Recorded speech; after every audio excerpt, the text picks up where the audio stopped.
কলকাতার ইসকনের রথযাত্রা এবারে ৫৪তম বছরে পড়ল এবং সেই রথযাত্রাকে কেন্দ্র করে দেখা যাচ্ছে এই মুহূর্তে সাজো সাজো রথ ইসকনের বাইরে এই অ্যালবার্ট রোডে, যেখানে একেবারে জগন্নাথ দেবের রথ ইতিমধ্যে প্রস্তুত হয়ে গিয়েছে। তার পাশাপাশি জগন্নাথ, বলরাম, সুভদ্রা সেই রথ কিন্তু পরপর দাঁড়িয়ে রয়েছে। সকালবেলা বিজয় পাহান্ডির পরে এখানে এই সাংস্কৃতিক অনুষ্ঠান শুরু হয়েছে এবং দেখা যাচ্ছে যে আরতির চলছে। ভক্তরা এসেছেন দূর দূরান্ত থেকে। দুপুর ১টা নাগাদ রশিতে টান পড়ার কথা রয়েছে এবং তারপর থেকে অ্যালবার্ট রোড হয়ে তা সরাসরি চলে যাবে ব্রিগেড প্যারেড গ্রাউন্ডে।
ক্যামেরায় দীপ্তেন্দু চক্রবর্তীর সঙ্গে সুকান্ত মুখোপাধ্যায়, এবিপি আনন্দ, কলকাতা। এদিকে ভিন রাজ্যে পাচারের আগেই এবার ফের আগ্নেয়াস্ত্র উদ্ধার করলো বেঙ্গল এসটিএফ। ফরাক্কার নেতাজি সেতুর নিচ থেকে আগ্নেয়াস্ত্র উদ্ধার, গ্রেফতার ৪। সরাসরি চলে যাব, ময়ূখ ঠাকুর চক্রবর্তী রয়েছেন আমাদের সঙ্গে। ময়ূখ, কোথায় পাচার করা হচ্ছিল এই আগ্নেয়াস্ত্র, কি জানা যাচ্ছে?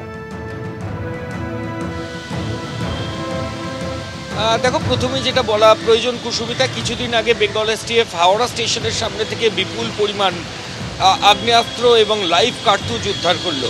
তার আগে কলকাতা এসটিএফ ধর্মতলা যে metro station, Babughat bus stand, সেখান থেকে প্রায় ১০০ রাউন্ডের কাছাকাছি কার্তুজ রিকভারি করলো, যার ট্রেল ধরে বেশ কয়েকজন অ্যারেস্ট হলো। এর রেশ কাটতে না কাটতেই ফের ব্যাপক পরিমাণে কার্তুজ এবং আগ্নেয়াস্ত্র উদ্ধার হয়েছে। যেটা বেঙ্গল এসটিএফের তরফ থেকে বলা হচ্ছে যে ফারাক্কার নেতাজি সেতু তার নিচে গোপন সূত্রে খবর পেয়ে সেখানে বেঙ্গল এসটিএফের অফিসিয়ালসরা তল্লাশি অভিযান চালান এবং সেখান থেকে ৪ জনকে গ্রেফতার করা হয়। মোট ৮টি আগ্নেয়াস্ত্র সেখান থেকে উদ্ধার করা হয়েছে, যেগুলো প্রত্যেকটা বেআইনি, এবং ১৫০টির কাছাকাছি লাইভ কার্তুজ সেখান থেকে রিকভারি করা হয়েছে। সাম্প্রতিককালে এত বিপুল পরিমাণ লাইভ কার্তুজ কিন্তু উদ্ধার হয়নি। কিছুদিন আগে ধর্মতলা, কলকাতা, হাওড়া স্টেশন, হাওড়া ফেরিঘাটের পর এবার ফারাক্কার নেতাজি সেতু, প্রত্যেক ক্ষেত্রে পুলিশ আধিকারিকরা, স্টেফ অফিসিয়ালসরা বলছেন যেগুলো কনসাইনমেন্টে আসছে, এগুলো এখানে অর্ডার দেওয়া হচ্ছে এবং সেই অর্ডারের কারণে এগুলো ডেলিভারির জন্য আসছে। ফলত কে বা কারা অর্ডার দিচ্ছেন, কোথায় ডেলিভারি হচ্ছে, কেন অর্ডার দেওয়া হচ্ছে, সামনের বছর বিধানসভা নির্বাচন, একেবারে বিস্তারিত জানার চেষ্টা করবে বেঙ্গল এসটিএফ। ময়ূখ, ধন্যবাদ।